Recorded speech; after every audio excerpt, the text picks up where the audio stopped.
Hello दोस्तों, एक बार फिर से स्वागत है आपके अपने ही यूट्यूब चैनल पर। तो दोस्तों आज हम इस वीडियो में एवरेज से रिलेटेड बहुत ही इंपॉर्टेंट क्वेश्चन को सॉल्व करेंगे। तो दोस्तों जो कि बहुत ही इंपॉर्टेंट है किसी भी एग्ज़ाम के लिए। तो हमारे पास पहला प्रश्न है, प्रथम 50 प्राकृतिक संख्याओं का औसत क्या है।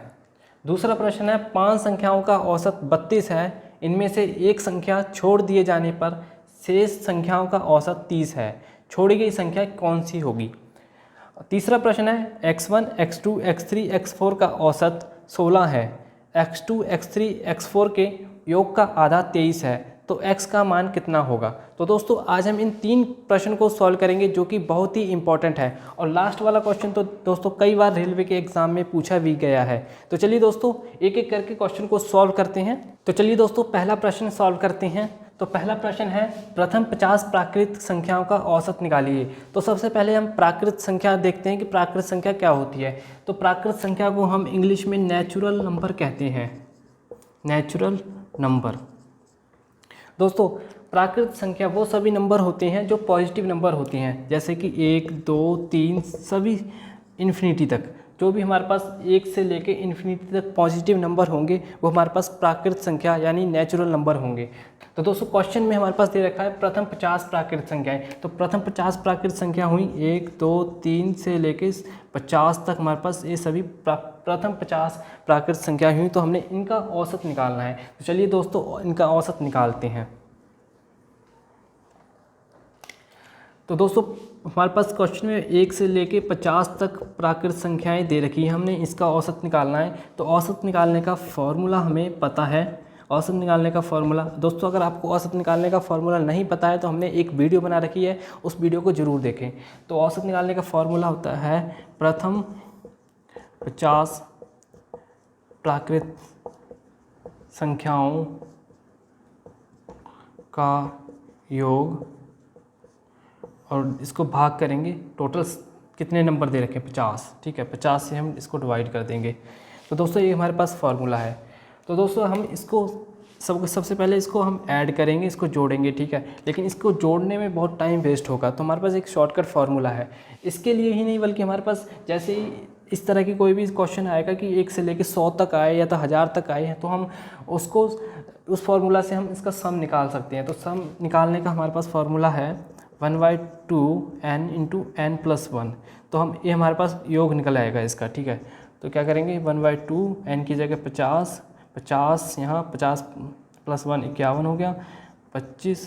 तो इसको हम मल्टीप्लाई करेंगे तो ये हमारे पास 25, 51, 5, 2, 5 × 25, 5 × 10 12, ये हो जाएगा 1275। तो हमारे पास इन 1 से लेके 50 संख्याओं का योग हमारे पास 1275 आ गया। तो हमारे पास योग आ गया। अब हम औसत निकालेंगे तो 50 से हम इसको भाग कर देंगे, ठीक है।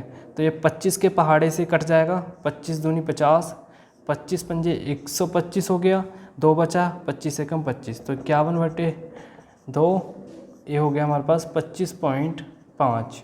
तो ये हमारे पास औसत आ गई 25.5। तो दोस्तों इसी तरीके से हम कोई भी क्वेश्चन सॉल्व कर सकते हैं। जैसे कि मैंने बताया कि 1 से 100 तक कुछ भी संख्याएं दे रखी होंगी तो उनको भी हम आसानी से सॉल्व कर सकते हैं। बस यहाँ सीरीज़ में होनी चाहिए, एक के बाद एक का ही गैप होना चाहिए कि एक के बाद 2, 3, 4 आना चाहिए। ऐसे नहीं एक के बाद 2 आया, 2 के बाद 5 आ गया, 6 हो गया, उनको हम इस फार्मूला से फिर सम नहीं निकाल पाएंगे। तो चलिए दोस्तों दूसरा प्रश्न सॉल्व करते हैं। दूसरा प्रश्न है, 5 संख्याओं का औसत 32 है, इनमें से एक संख्या छोड़ दिए जाने पर शेष संख्याओं का औसत 30 है, तो छोड़ी गई संख्या क्या होगी।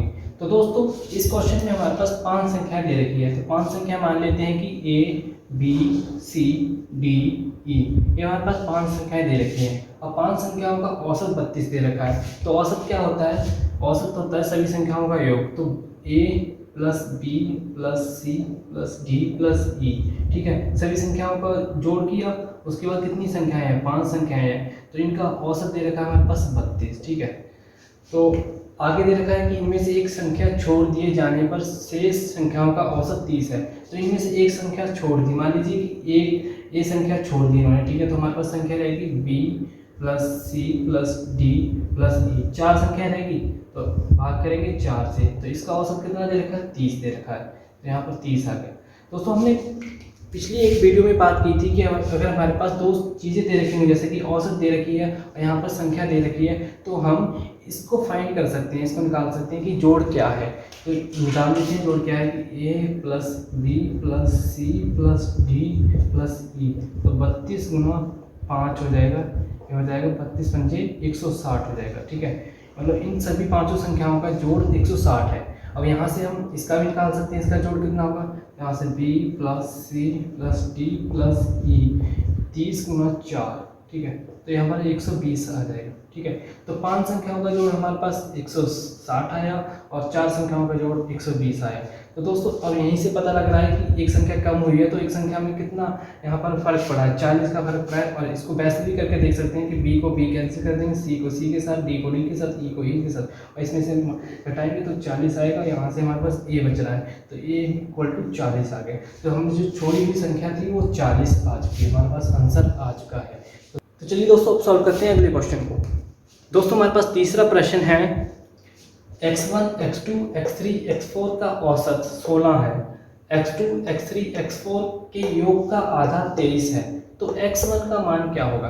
तो दोस्तों यह क्वेश्चन पिछले ही क्वेश्चन की तरह है, लेकिन बस इसमें थोड़ा सा यहाँ पर दे रखा है कि x2, x3, x4 के योग का आधा है। वहाँ पर औसत दे रखा था कि एक संख्या को निकालने के बाद औसत हमारे पास 30 रह गई थी, लेकिन यहाँ पर योग का आधा 23 दे रखा है। तो चलिए दोस्तों उसको सॉल्व करते हैं। तो यहाँ पर दोस्तों हम इसको ऐसे लिख सकते हैं कि x1, x2 plus x3, x4 औसत दे रखी है, तो औसत इस तरह हम लिख सकते हैं इसको कि 4 और 16।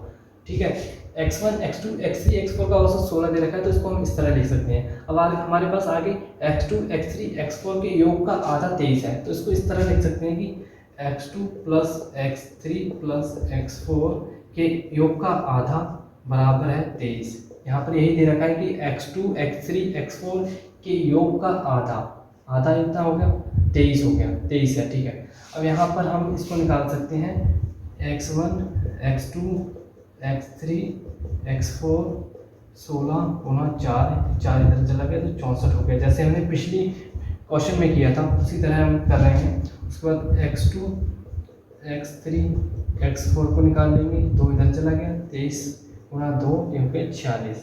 ठीक है, तो यहाँ से x2, x3, x4 कट कर देंगे, यहाँ से हमारे पास x1 आ गया और इसमें से घटाएंगे, 14 में से 6 गए 8 हो गया, 5 रह गया 1 18। तो हमारे पास x1 कितना आ जाएगा, x1 आ जाएगा हमारे पास 18। तो x1 का मान हमें निकालना था और x1 का मान हमारे पास 18 आ गया है। तो दोस्तों इसी तरह आप किसी भी क्वेश्चन को सॉल्व कर सकते हैं। दोस्तों आज के लिए इतना ही, मिलते हैं नेक्स्ट वीडियो में ऐसे ही इंपॉर्टेंट क्वेश्चन के साथ जिनके आने का चांस बहुत ज़्यादा होता है।